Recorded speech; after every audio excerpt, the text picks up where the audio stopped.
This is Unit 3.6, Age Structure Diagrams. Um, Age structure diagrams, we're going to apply this primarily to human populations, although you can also see age structure diagrams for non-human populations as well, animals or plants. But we're going to focus on the human ones.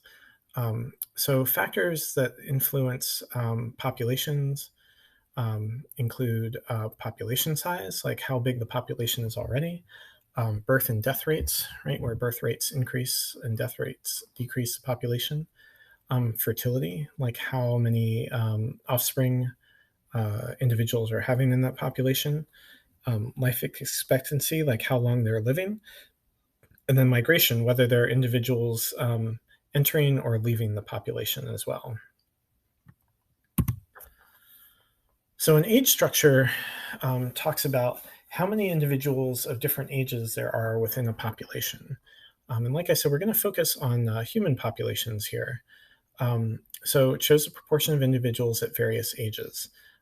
So these are some examples from different countries from years not too long ago, right? Like the copy right on the lower left here says 2011. But you can see that with Afghanistan, there were a lot of individuals at young ages and then tapering off as the ages get older. Usually males are on the right, or excuse me, males are on the left and females are on the right. Bottom shows what percentage of population make up those bars. The US is in the middle, and you can see a lot of the ages, like the size is very consistent from birth all the way up through around 45 to 50 years old. And then you have places like Italy where there's no growth, where there's a very small number of young people, or people who are young is much smaller than people who are middle-aged or old. So you can see the most people, highest percentages are 30 to 34, 35 to 39, 40 to 44, but they're not having many offspring. So Italy is not experiencing growth.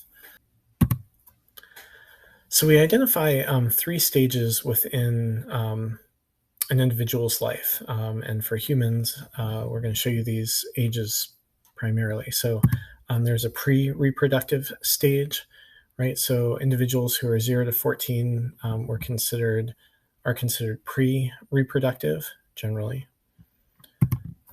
Reproductive ages are 15 up to 49. So these are where individuals can reproduce, or we're expecting that they might.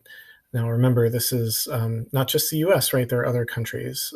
So even though in the US, you're not really supposed to reproduce before 18, it's possible, but other countries don't have that restriction. And then post-reproductive, 50 and older, right? People who are generally physically incapable of reproducing.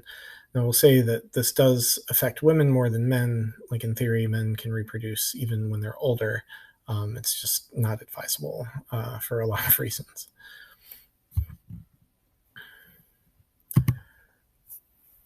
So if you look at these different stages, the pre-reproductive, the reproductive, and the post-reproductive, which one of the three, if it's the biggest, indicates population growth in the future?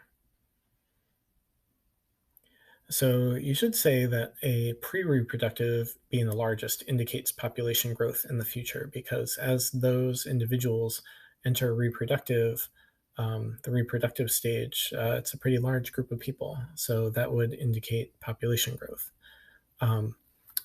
Stage B, being the biggest, indicates a future population decline. Well, if you get older and that stage is the largest, then it's likely population is going to decline. So if you look at Italy, the reproductive stages being the largest actually indicates a population decline, because there are going to be fewer people following from them in the future. So it's possible that Italy's percentage of population is going to shrink as those individuals from 0 to 14 grow into the reproductive stage. So here's an age structure diagram for the US, and you can see how changing TFRs have changed, age structure within the U.S. Over the years. So if you look, there's a bulge from people who are around age 55 to age 70. And so that's the baby boom after soldiers came home from World War II and were able to start families. Similarly, there is a bulge around people aged 25 to 30 in that year, and that's actually the boomlet, where the people who were part of the baby boom, had children, and so they are a boomlet.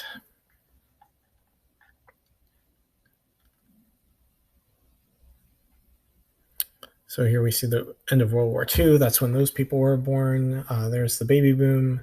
There was some unrest in the 60s and 70s, but then the baby boomlet, where all the baby boomers had kids, and those are the millennials.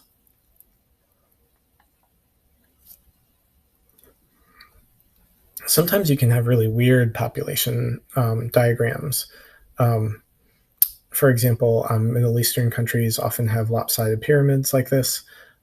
This one is from Bahrain, where there's actually influx of men working the oil fields.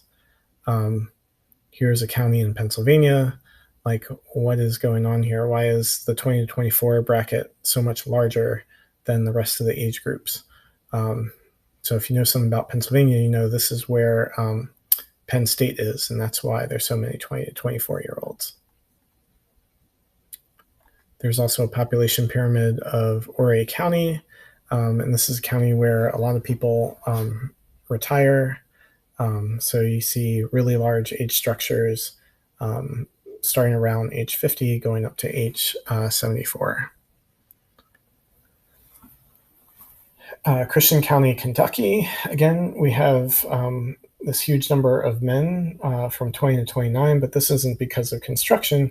This is because of the location of Fort Campbell, where there are many more men in the military than there are women. So it's kind of important to notice the growth of human population over time. So this is, the entire population of the Earth.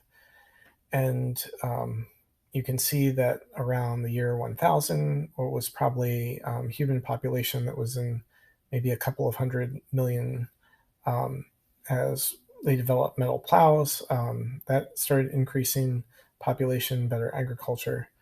The Black Death in 1346 caused a worldwide population decline, which really hasn't been seen any other time. And then the Industrial Revolution is where things have really taken off. Human population has grown really fast since the early 1800s. If you think of any other things that might cause a major increase in population, you should definitely consider those.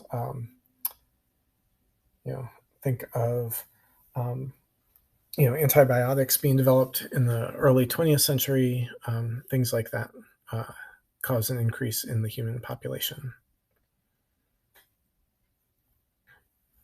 All right, well, that is it for Unit 3.6. Please let me know if you have any questions.